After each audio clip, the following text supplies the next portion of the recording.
back to episode 3. 3. Of Conservative Girls Talk. I'm Jacqueline. Brittany.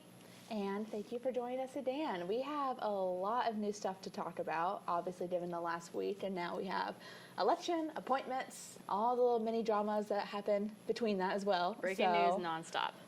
But we'll start off. What's new with you?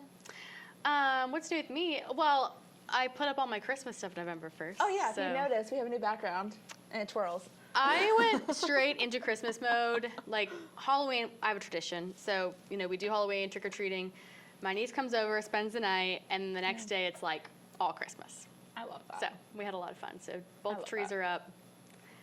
Drinking eggnog already. I know. I offered eggnog when I walked in. I love it. All Christmas. I will say, I still have my Christmas tree up from last year. It never went down. Solid. It never got put down. So I'm debating whether or not I take the ornaments off of it and then put them back up. on. I don't know what to Or do. get a second tree, like I did. Yeah, if I put it in my room, I guess. I don't know. But I still thought about it the other day. I was like, yeah, that tree's still up. Definitely still up. So last Tuesday, obviously, huge win. Yes. Fantastic. It was funny because we were driving to an election night party, and it was like 5. And I just knew we were going to win. Like, I just knew it. And, Justin was a little stressed out about these results, and I was like, oh, we're going to win. And I just knew that because, I had spent Monday and Tuesday driving around, like, North Cherokee County and North Fulton County, and there was just this energy for Trump. Like, there weren't just Trump signs, because we know yard signs are useless, meaningless. Yard signs don't vote. But there were, like, all these flags and giant inflatables, and it was just this excitement that Kamala didn't have and could never have. And so I just knew. I was like, we're going to win. So waking up at 3 a.m. to see that he had won was no surprise for me. That was the biggest thing, too. And someone mentioned this to me. In 20, you had so many of the social media influencers talking about Biden, how great Biden was, getting super involved in the digital space. You didn't have that this go around with Kamala. No. She paid for them to go to the DNC, but that was the last I really saw of major influencers coming out and using the space like that. When we saw like the Avengers movie clip with Scarlett Johansson, like all those kind of things, but otherwise you didn't have that. And so no, they weren't excited. Well, I don't think people are in any way surprised by the left using media to try to influence regular people. And you get to a point where you're like, what does this celebrity know about reality? Yeah. And why should I listen to them? Well, we needed more of it too, but Trump, you notice, he went into his own little media space, essentially. He found podcasters that were friendly to him and that he could reach millions of people on. Yeah. And she attempted to do that with Call Her Daddy, but we saw an article today where apparently she paid for that. She paid The host got paid millions for that of dollars interview. too to like set up which just shows if you want to be fiscally responsible, you probably don't drop millions of dollars to make sure your setup is. Well, just the fact that they wouldn't have her on otherwise, that's what makes me laugh. That's true. You can't tell me that Trump paid Joe Rogan. No. Probably Or not. I wouldn't Aiden know, but no. Ross, or Theo Vaughn, or the Nelk Boys. Like, you can't tell me they paid any of them. No, because it helps their That's wild. viewers anyways. But it just goes to show, so earlier this year, I think it was this year, or was it last year? No, I don't know. Earlier this year, my friend Joey invited me onto a radio show with him, mostly talk about, pro-life stuff and the heartbeat bill. And one of the questions they asked me at the end was, what do you think is going to, move this election? And I've been saying it's those kitchen table issues that matter. It is not these big issues that people think are going to move the needle. Because, the left was pushing abortion and your rights are being taken away like over and over and over again.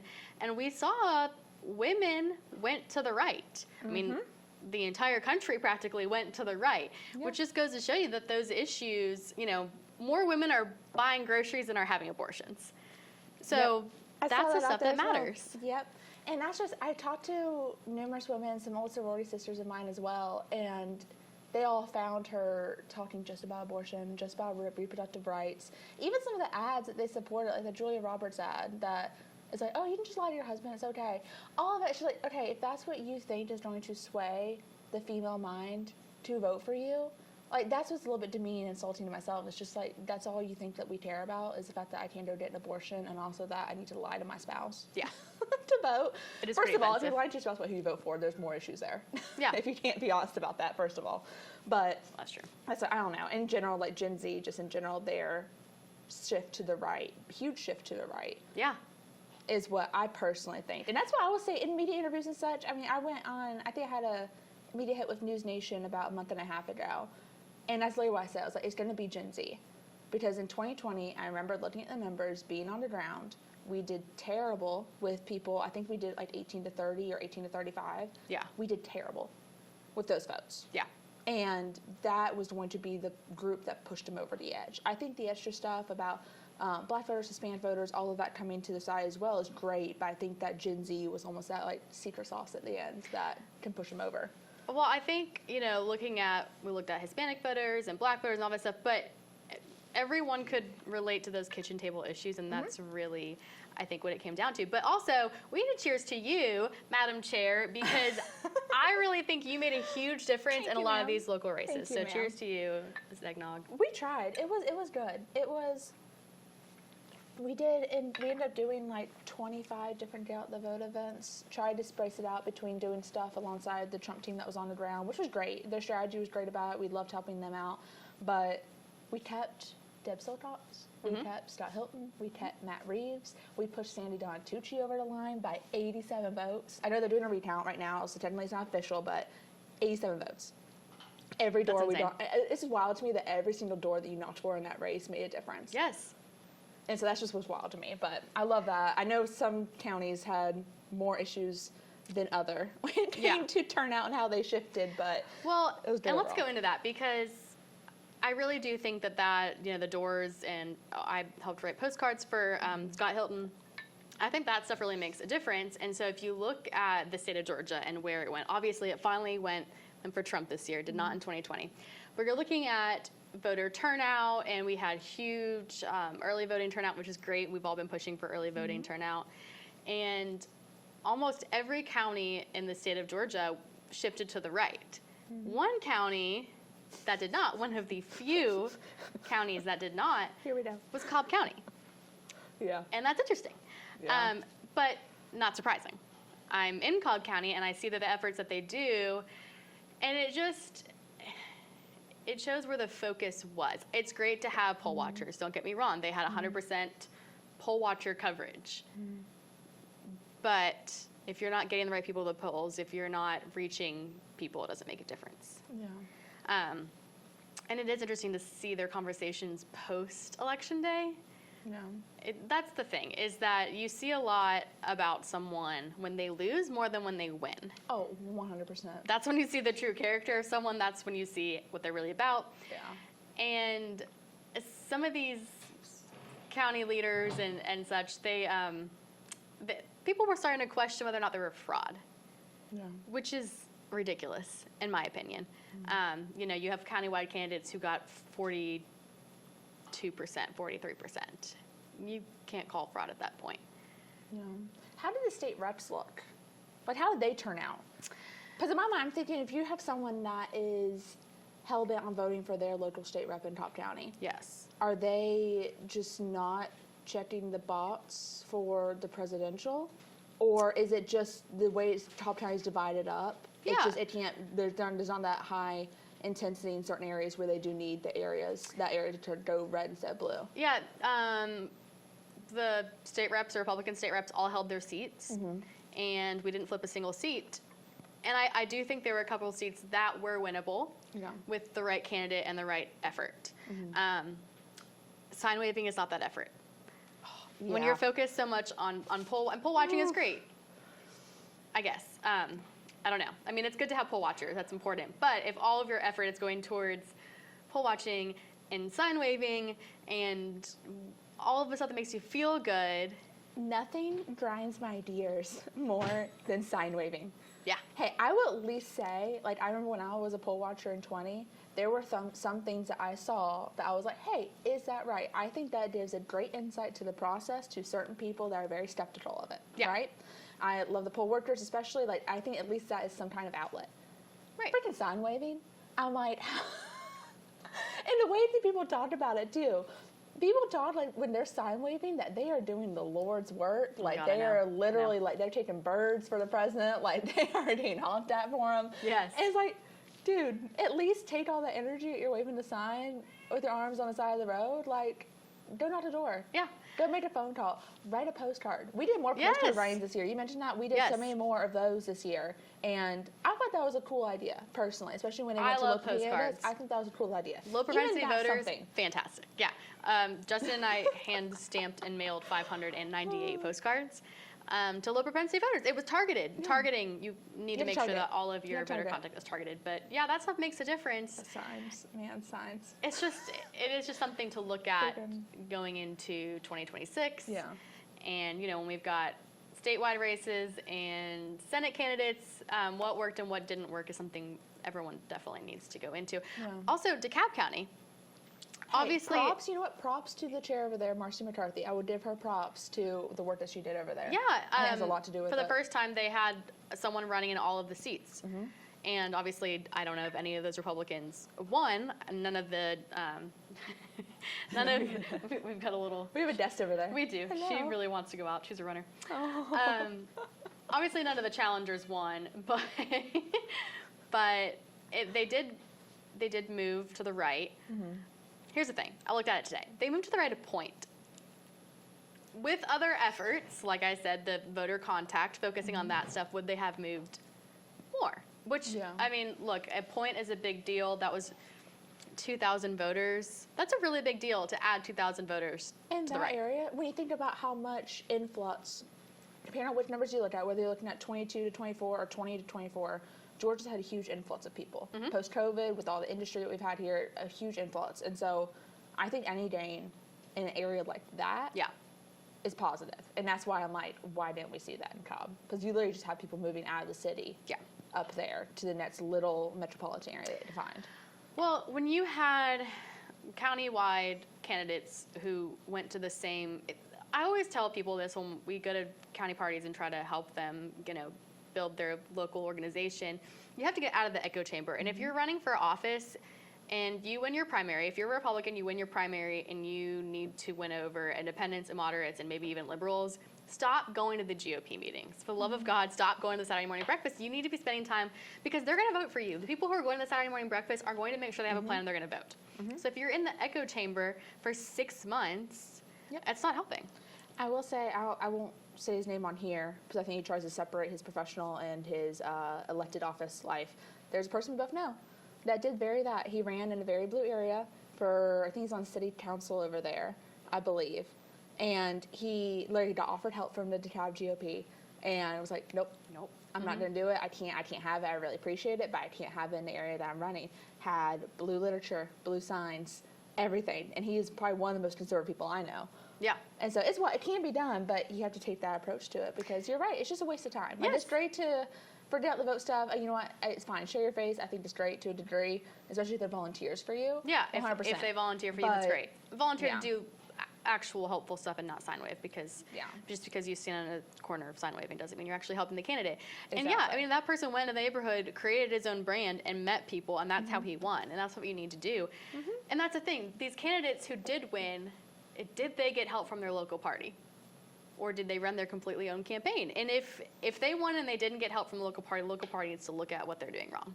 Yeah. I think that's super important because, yes, Georgia went for Trump, and that's great, but that doesn't mean we can just relax and, hope we win in 26. That's what I was saying. Like, the amount of tweets, posts, everything I've seen that says, oh, we deserve a break. We deserve a rest. I'm like, hey, I get it's the holidays. I get you have Thanksgiving. I get you have Christmas. But where Republicans tend to mess up sometimes is that we fall asleep at the wheel when we finally get behind it.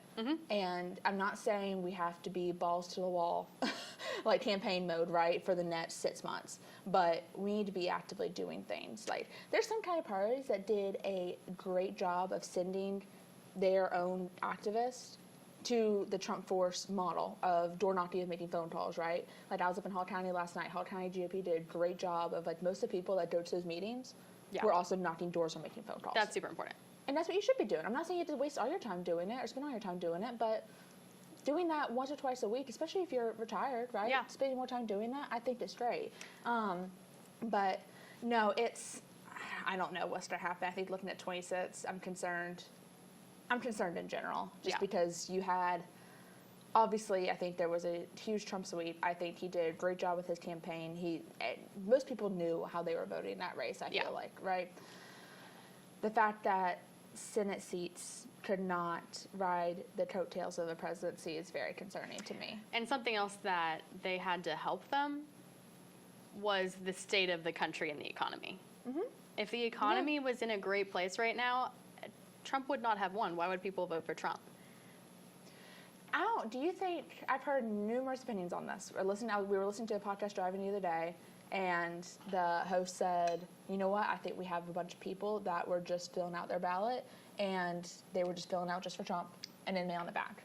But I don't believe that's it. In my mind, I'm thinking, oh no, you have someone that hates Kamala so much that they are still checking the box for a Democrat incumbent. Tammy Baldwin, yeah, she's fine, I don't care. But Kamala Harris, man, I don't think I can do it. Like, I'll check the box for Trump on that point. And I looked at numbers in this Cobb County. Some of those county-wide candidates got more votes than Donald Trump did, and they were down ballot. So I really do think that people voted for Trump based on the economy, and then you're right, looked at actually the down ballot races. I don't think they just checked marked for Trump and set it in.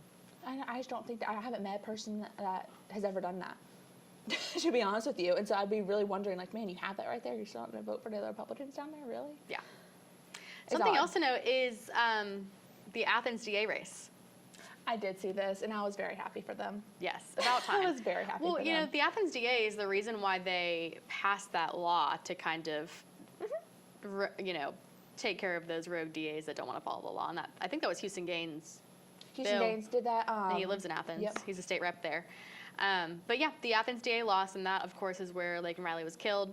Mm-hmm. So the community realized how poorly that she has handled this. So I was happy they were able to get it done. I know, obviously, Fulton, that was not able to happen. I was really sad about Chatham County because we also have a wackadoodle DA down there.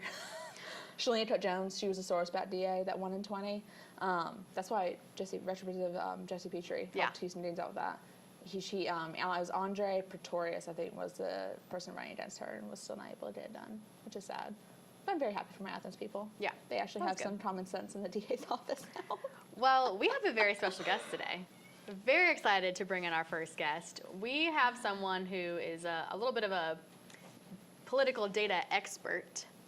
Yes. So he goes by Political Education on TikTok, so you can go follow him and bring him in. But we're going to bring in Stephen. Welcome. Happy to be here. Happy to be here. Hello. Can we also say this is our first guest officially? Yes. You're our first victim. Guest. I am happy to be the first victim of the podcast. Thanks for being here. So you have done a lot of research on the election results. Yes. What have you seen nationally? Nationally, what has absolutely astonished me is the massive shift to the right for the entire country. Mm-hmm. Just looking at the election results, going through state by state, county by county, the amount of areas in the United States that shifted to the left, I think at maximum shifted to the left 6 points, but most of those were in like these already deep blue urban centers. Yeah. But when you see boroughs in New York City that are moving 14 points conservative, that's awesome. Mm-hmm. That really shows you that this was a decisive election nationwide and that people are tired of the status quo. Yeah. Well, and that's kind of what Jacqueline had said, is that are there really any undecided voters in this race? She said that most people knew who they were voting for in the presidency. Well, and ironically, this is sort of when I knew that Donald Trump was going to win it. The New York Times does their pre-election day polling. They put their polls out the day before Election Day. Mm-hmm. And when they added in the caveat that with their polling that they were still having the same problems with polling Republicans and Trump supporters that they were in 2016, mm-hmm. that told me that Trump was already well ahead of what the polls were showing in every single swing state. Yeah. And the polls in the swing states were showing him ahead, even just ever so minutely, of Kamala Harris. And the fact that those polls were showing him ahead, and there were people out there that were not reporting into these polling agencies that they were supporting Trump, showed that he was going to win. And I just don't, even myself, I didn't expect for it to be such a massive shift to the right. I thought that this election was going to be decided by less than 200,000 voters spread across 8 separate states. And I'll say that I was very happy to be wrong about that. Oh, yeah. I don't want to be the negative Nancy, but my concern is, because you see the maps of California from 20 to 24 and how much more red it got. Southern part of Texas is right on that border, how much more red it got. I think actually all of those border counties for the first time in a long time, if not ever, all went red. Does it stay around if Trump is not the one at the top of the ticket? It depends. Yeah. Because Trump and his team have done a better job at doing something Republicans have absolutely sucked at for years, and that is messaging. And, for all the grief that myself and other people have given Trump for his inability to stay on point when he's speaking and going off on tangents and things along those lines, his team was actually able to get him to stay relatively on message compared to both 2016 and 2020. They stayed focused on the economy, and they stayed focused on that question that Ronald Reagan asked, are you better off than you were 4 years ago? And I think that as long as we have a candidate in 28, or even in the midterms, all these different Republican candidates, as long as we have them taking lessons from Trump on messaging and their ability to message to the American people, I think we will continue to see this rightward shift in the United States. I hope so, because we just talked about it, and I think you expressed the same concern I did, Brittany. We still didn't pick up a couple of the Senate seats that we should have. And that's what concerns me. Like Hovde, there's no reason in my mind why, if Trump won Wisconsin, why Hovde shouldn't have also followed. And I agree with you on that, but one of the things we're seeing, especially in this day and age, is you have, and this is partially the fault of the political parties on the national level, because there has been so much strife that you're seeing a larger share of Americans that are identifying as independent voters. Even though what we're seeing is more and more independent voters are leaning right, they're disassociating themselves with one political party in its entirety. And we're seeing more and more split ticket voters.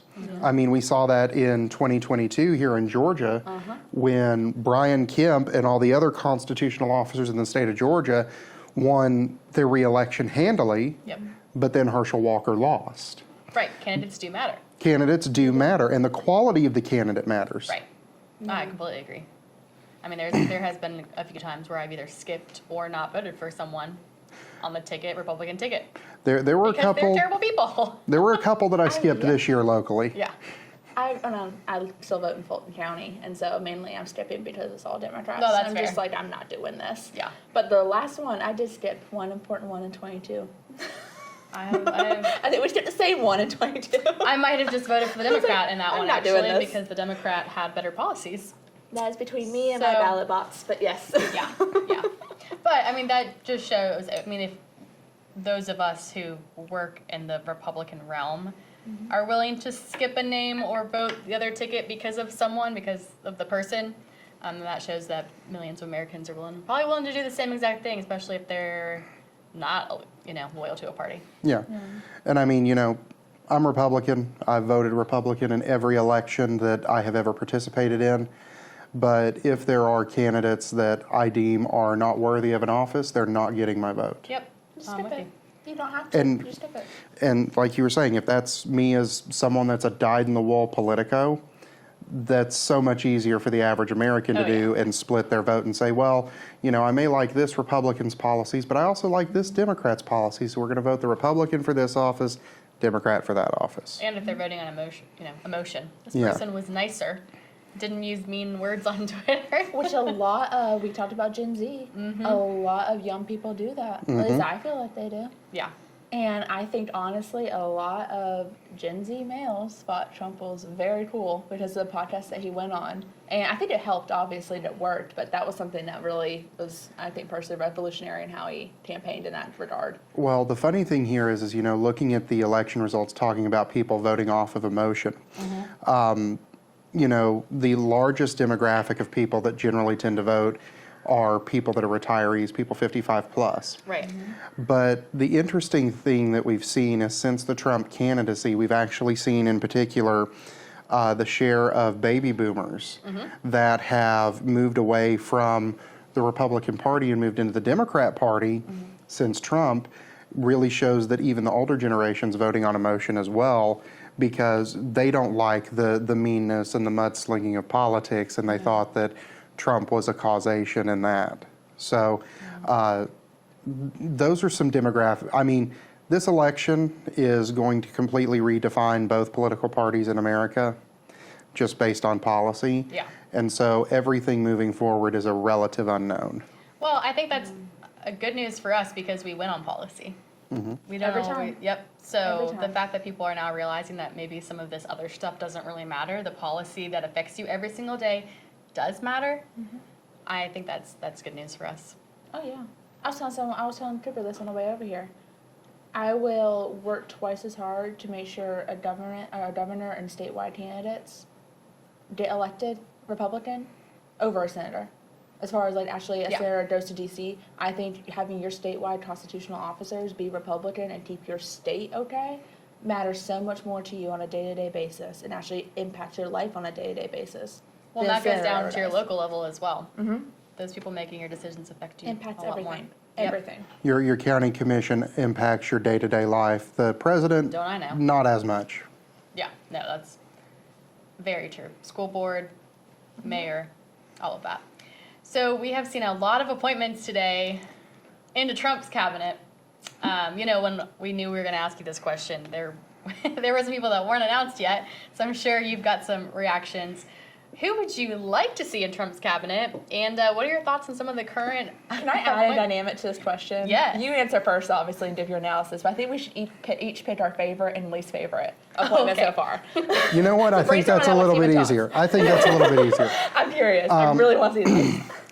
So I think so far my favorite appointment, well, gosh, that's going to be a hard tie because I like that Trump picked Homan for border czar, Yes. Yes. but that was- I am yeah. I am Forgot about that also super ecstatic about Marco Rubio being the next Secretary of State. You took the good one, Steven. You and I both So. love Marco Rubio. I mean, and the border policies are something that we as Republicans have been complaining about and wanting fixed for years. Simple solutions Finally, like people listen. securing the border, and then we can deal with the people that are, simple stuff like that. I have a comment on that, and I forgot to bring it up earlier. The border became a kitchen table issue, and that's why it was now so important. Because for so many years, the border didn't affect people like we knew it was going to. Yeah. But when your neighborhood is now unsafe, wherever you live in the country because of an open border down south, that becomes a kitchen table issue. So I really think that is why now. Yes. Athens, People are waking Georgia. up. Yep. Athens, Georgia is nowhere near the border. Yep. Gainesville, Georgia is nowhere near the Nowhere near the border. border. LJ, Georgia is nowhere near the border. And these are all places that have seen issues with people illegally coming into this country and committing crime. Well, and I don't think there are many people who are not in some way affected by the fentanyl crisis either. I mean, everyone either is close with someone or knows someone who has lost a friend or family member because of it. Yes. So when that's starting to affect every city in the country, nowhere near the border, becomes a kitchen table issue. Well, I mean, I've lost 3 friends and acquaintances since 2020 to fentanyl, and none of it was by them seeking it out either, Right. Yeah. which is even more terrifying to me. Yeah. Because I understand that there are people that'll seek that out, but when you go to a bar and someone spikes your drink with it, so they can get you drugged up enough so they can take you home and rob you, and then leave you for dead, that hits a little bit too close to home. Yeah. Yeah. No, it's terrifying. And I Yeah. think people just not realized where this Yeah, came but from. it's close to home. But as far as the appointments that I am not excited about, well, We're gonna have the same views on this one. we're going to have similar views on this one. I don't know what was going through Trump's mind when he picked Matt Gaetz to be Attorney General. Granted, I do not like Matt Gaetz. Matt Gaetz, to me, is represents everything that is wrong with politics, not just Republican, but on both sides. That's fair. So, you know, and I'll probably get in trouble for saying that later on, but When it comes to that one, I don't care. I really don't care. But him for attorney general, I just had to be sitting there thinking what was going through Trump's head. I mean, I'm happy he's out of the House. He won't be messing up, you know, Speaker Johnson Oh, so anymore. you know he's happy about that, Speaker Johnson. Oh yeah, Speaker That's true. Johnson's He's going to probably be like, ecstatic Thank you, about Lord. that. You have a forever Trump supporter right there, Mike Johnson. All I have to get rid of now is Lauren Boebert. Well, I think with as close as Lauren's race was, I think she's probably going to be a little bit muted from now on. Yeah, let's hope so. I will answer that question too because my answers are the exact same Yeah. as Stephen. Marco Rubio, one of my favorite people, voted for him in the primary in 2016. Stephen and I were at the same exact rally. Before you and I had ever met each Yeah, other. we didn't know each other, but we were at the same rally for Marco Rubio in Cobb County, I love Georgia. Love him. Super excited. I think he'll do a great job. He's just a very intelligent, diplomatic guy. So very excited about that one. Quick caveat to that. Yes. At the Trump-Biden debate in Atlanta, you know I got to meet him Did you? because I was asked to help volunteer there and help with the spin room afterwards. That's awesome. So I got sequestered in with all of the Trump surrogate speakers, and Senator Rubio was just walking around talking to everyone, just being nice. Did you tell him you voted for him in the primary in 2016? I absolutely did. I absolutely did. He was really happy to hear that too. Well, he's always been impressive. I mean, we, in our other job, we use his debate performance as an example in our training because Yeah. of just how good he was at debating and having his answers correct and messaging and just a brilliant guy. So I think he well deserves that role. Least favorite, once again, Matt Gaetz. Not my favorite person. I do think, you know, sometimes it matters what kind of person you are. Not always, you know, there are a lot of crappy people who do good things in politics, and sometimes you just have to get over it. Yeah, that one, I don't know if I like who he is as a person, and I don't know if he does good things. Seems like he just causes a lot of trouble, and I have an issue with, just with him personally. So, not my favorite. Tulsi Gabbard's an interesting one. So we'll see. Matt Gaetz was 100% my least favorite. Yeah. 100%. My trooper told me on the way over here. I was shocked. I didn't know he was a lawyer. I didn't What? realize he was a lawyer either. I had no idea. Well, no idea. There's a lot of people who are lawyers. But that, I just, again, and hopefully maybe we can get someone else in that House seat. I think that takes him Yeah. out. Hopefully it takes him out because I was legitimately worried that he would make the governor run or a Senate run, especially seeing Marco Rubio pitch That the is first true. time. So I think hopefully that gets him out of the way of certain things. Yeah, I was terrified that point. he was going to pressure DeSantis into appointing him to fill Marco Rubio's seat. It will be interesting Very to see who concerned. gets appointed into that seat. I was Yes. very concerned. But honestly, I'll take a little bit of a different spin on my favorite one, Okay. Elise Stefanik for UN Ambassador. Interesting. Okay. I liked how she is a young face. Yep. And I think more so now than ever, we need to rebuild our Republican bench of young people that can do good things. We do not need to become the party of old people. Like, we just don't. Yeah. Like, we need to have, because all the issues that we talked about, the policy issues we talked about, affect young people the most. Yeah. Affects us, young families, everyone the most. And so I really like her. I personally really like her. I think that was a good pick. No, I actually agree, and I kind of forgot about that one too. I appreciate Donald Trump putting a lot of women in power. Just shows that the Republican Party is a party of suppression. Susan It is. Wiles, chief of Yes. staff. Yes. First female chief of staff ever. Awesome. In history. I think that is great. Yeah. Now, she probably terrifies me because I do not want to mess with her. And look, Trump's not going to put anyone incompetent like as his right hand man. Sorry, don't get me wrong. I'm sure there's incompetent people, you know, whatever. But he's not going to put someone who is not qualified for that job in that job. She's been working since 2016. Just listening to her speak, though, do you know who she reminds me of? I don't know who. She reminds me of the matchmaker from Mulan. Just very funny. straightforward, no nonsense, sit what you down, need. shut up, do the job. That's And what I, you need. I absolutely agree. That is what he needs in office. Yeah.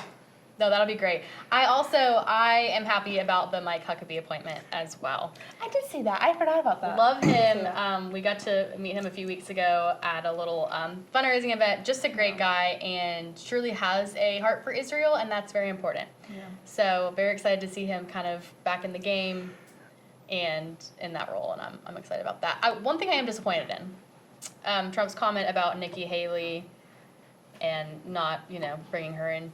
I'm disappointed. I do think she could do good. She is an incredible leader, and she's very intelligent, and I am bummed about that one. And I actually share that disappointment for a little bit of a different reason. Trump had, because believe it or not, there are a lot of very reluctant Trump voters that voted for him, mainly on the basis of those kitchen table issues. Right. That supported Nikki Haley in the primary. Yes. And Trump had a major opportunity to heal some of these divides that exist within the Republican movement in the United States. And putting her in really could have started down that pathway.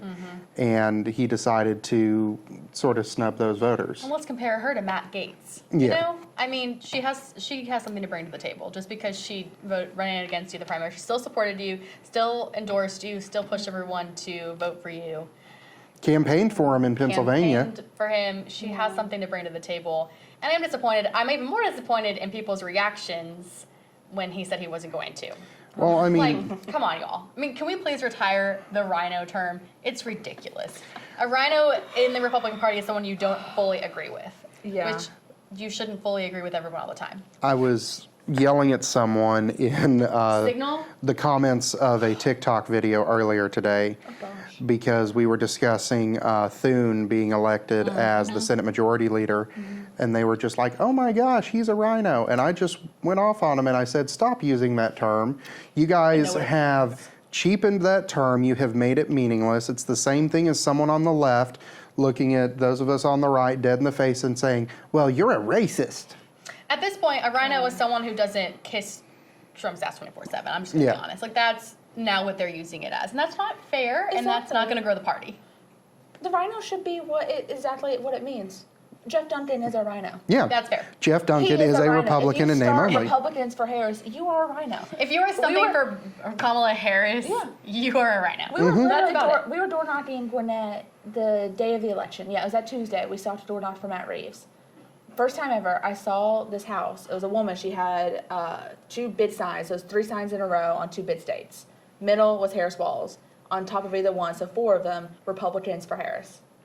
Never seen it before in a yard before, but I was like, No, you had to make your own of actually, those. You're a rhino. Yes. Yeah. That would be a rhino. You're a rhino. Didn't But- Liz Cheney also come out and support Yeah, Kamala Harris? Liz Cheney. You are a rhino. Yeah. But we. Liz Cheney, that's a whole different thing. Yeah, no, I completely agree. But just because And I mean, there's arguments to be made for people like John McCain and Mitt Romney. There are some arguments to be made there, maybe. but calling people, saying that people that are in office that vote with you 80% of the time are rhinos, I think is one of the most idiotic things that I have ever seen in my entire life. Yes, and those people who continue to call people like that rhinos are going to keep losing and pulling the party away. And I need these county parties to really see that. These county leaders, these activists, when you keep calling someone who doesn't agree with you on everything all the time a rhino, you are going to keep losing. And that's not helpful. You're not going to win. And we're not going to win in 26 if we keep doing that. Well, and that doesn't bring people in. No. Exactly. It doesn't bring people in. That kind of stuff doesn't bring young people in. No. It doesn't. Like, Like just just to hear because. this infighting at 8 a.m. on a Saturday with a bunch of 80-year-olds, like, shut up. Well, that or just because you do have someone that likes Ron DeSantis because he is younger. You're I not love Ron Politico. DeSantis. I had so many Great guy. YRs talk to me and say, hey, you know what? I just like Ron DeSantis. I'm originally from Florida. I like how he's younger. Like that's why I like him. And you Yeah. know what? That's okay. You're not Also, a rhino he's a because of that. phenomenal governor.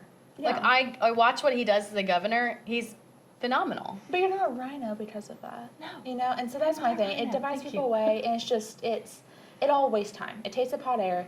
It wastes time, and people are gonna need to realize too, which I've come to my own awakening about because we're all super excited when we wake up on Wednesday, right? Or if you ever went to bed, anyway. Wednesday. I didn't go to Thursday, bed till Very 7 excited, a.m. Very tired. Yeah. Wednesday or Thursday, you realize like, oh my gosh, this is great. But Yeah. then it also sets in. It's like, it's going to be difficult to accomplish certain things because I think there's going to be some pushback, right? When Yeah. you want to come in, nothing changes overnight.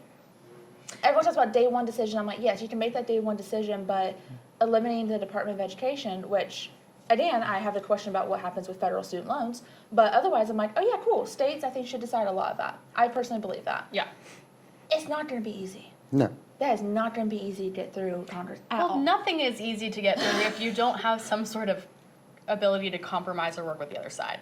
You know what I miss, and I'm gonna get a lot of hate for this. I miss Johnny, and I grew up in the Johnny Isakson family. Like my mentors and my former bosses were all Johnny people, so they taught me, you know, the Johnny way.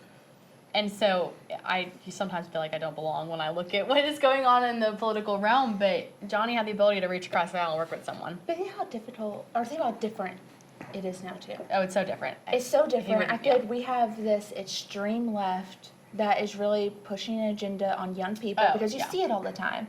And so I always think, too, I'm like, yes, I love, and my old congressman, Buddy Carter, does the same thing, right? He talks to Yeah. someone across the aisle almost every day to Right. actually get like almost a reality check on things, right, to hear both sides.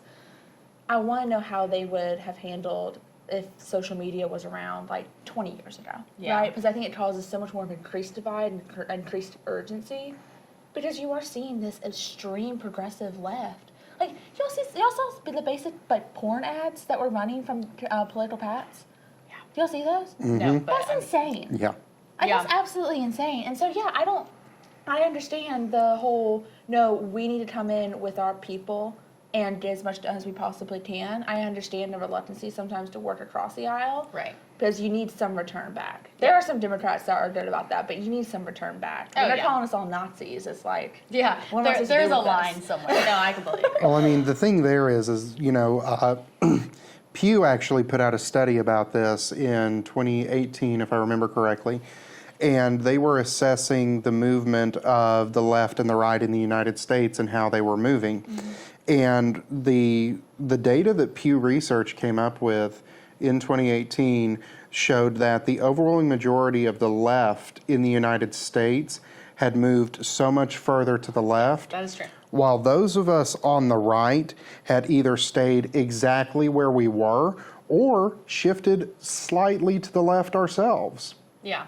And, you know, I know that Elon Musk has put memes about it on Twitter and things along those lines about, you know, hey, today's moderates or yesterday's moderates or today's Republicans. true. But there's data there to back it up. Right. Yeah. my grandfather was an FDR Democrat, 100%. Now, oh yeah, before he died, was the biggest Republican you'll ever meet. Yeah. Yeah. Because like the party has just changed. It is. It's just It has. changed.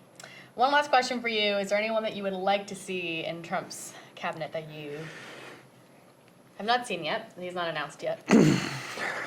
Or anyone you don't want to?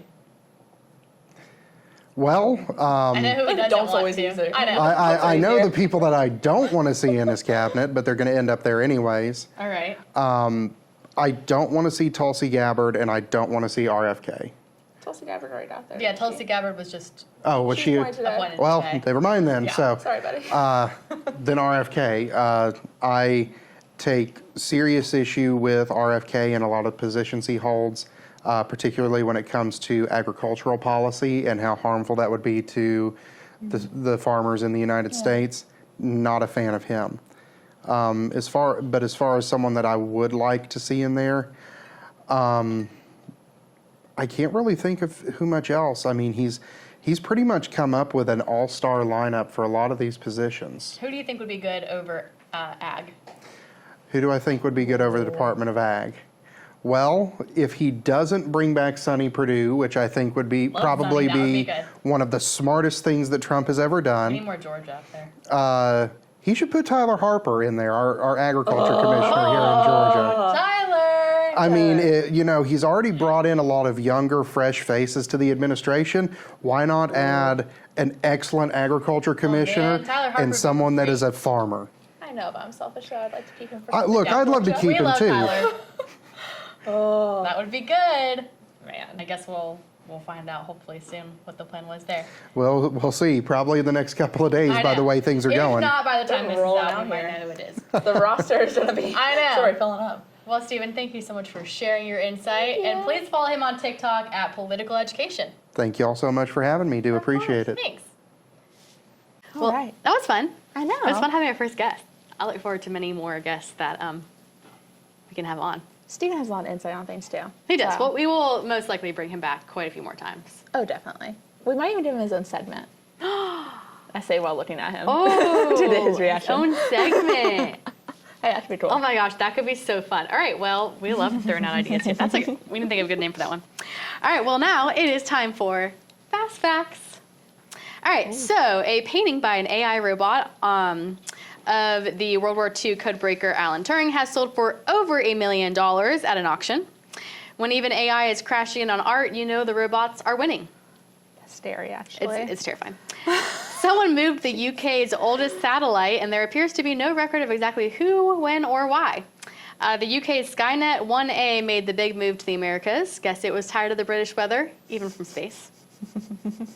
Nissan cuts 9,000 jobs in trims production. Maybe they finally realized that bad transmissions do not sell themselves. Retweet, actually. Yes. Yes. I don't understand how they haven't fixed that issue yet, but it's fine. I don't know. Eventually it'll come. Trump team cut ties with a Pennsylvania field director for being too extreme and having ties with white nationalists. Apparently, even they have a too far button. And New York governor had a call with Trump and requested federal funding. Her calling Trump for federal funding feels like the political equivalent of texting an ex for a favor, which I had to do recently. God. I bet you she included and they're like, hey, part of the Bronx, a part of the boroughs went for you. Yeah, Can I so have a by the favor? way, Have some money for that, how do you please? think she... Send a screenshot of the map. Hey, this went red. I forgot. Yeah, Get you. I just texted you the map right now. Uh-huh.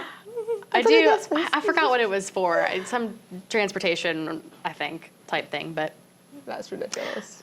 now it's time Hard to for find. your favorite segment, Oh, spilling the tea. spilling the tea. All right, what do you have for So, us? You kind of heard about this, but if you're in the Instagram world, music world at all, you know about the Zach Bryan, Brianna Chicken Fry drama. Do you actually know details of it? Do I need to do a quick No, explanation? I do not know any of it other than he's not a good person. Okay, yeah. Okay. So she broke up with him because he is apparently mentally abusive. Apparently her last year with him, I think she quote, has just been hell. But anyways, they broke up. He broke up with her quite randomly. I think that was actually finalized over text. And he was just like, get out and move out of the house. And so she's obviously healing with her friends, family, wherever else. His team reaches out and offers her a $12 million settlement to sign an NDA. And we've discovered, yes. So at first it was like apparently like around 10 million, and then it bumped up to 12. She initially was a little weary about signing for 12 million, and so they were like, "Oh, well, you want this house? You want this New York apartment?" Like they were offering her whatever just so she would not talk anything about their relationship, like no comments whatsoever. Apparently, this is a trend with him. His most recent ex-girlfriends, though, were not as popular as she is. She is with Barstool. Did she Sports. sign it? No, she did not sign it. Smart girl. But other ex-girlfriends had, because like I said, she's an influencer. She has her podcast that she does with Dave Portnoy. Like she has some notoriety, right? Yeah. Like she makes her own money. She's already in the star world, stardom, everything else. The other ones, though, apparently did sign it. We got a clue because one of his ex-girlfriends, Deb, after all of this went down, posted an Instagram story for the first time in a long time with a big glass of wine, like pouring wine into it and just like sipping it, staring at the camera. Yeah. It's wild. It's absolutely wild. She went into Dave Portnoy on a whole podcast with this. Dave Portnoy wrote a diss track, which I listened to, and it is kind of mean, but it is really funny because apparently he's a terrible person. Like, she was literally one Wow. morning, they woke up, and she is making coffee, breakfast, humming a Morgan Wallen song, and he loses it and just goes, "How dare you sing another man's song in my house that I bought for you?" Like, went off just on her for, like, singing someone else's song, like, humming it. And, like, took her phone, smashed it in a brick wall, like, the whole thing. Look, if someone is Huge offering issues. you an NDA after whatever it is, job, relationship, campaign, is over and not before, just saying, Like, it's $12 million. don't sign an NDA. I don't think I could sign it. And even she goes into it, she was like, "I'm staying at the porch of the house that he bought me that's right down the street from my family's, where they would raise their family in." And she's like, "Do I want to buy things with this money and have to think about how I got this money from him because I signed an NDA No. and I can't talk about it?" Nope. Like, that's ridiculous. But, yeah. Sadly, I still did listen to Zach Bryan music afterwards. Well, it comes on the radio. But It's pretty good. it's good music. But yes, he apparently is a terrible person. Listen to the Not diss track if you surprised at haven't. all. It's actually quite funny. Dave Portnoy raps it. It's quite funny. Well, I think that covers all of our information for today. That's everything. That was a lot jam-packed, to uncover. informational episode. Yes. So We hope you learned something new. Go look at all the data. It's all very interesting, and hopefully we'll keep Georgia and the rest of the country red. we'll keep working for it. Stay tuned for next episode. Chat soon. Bye.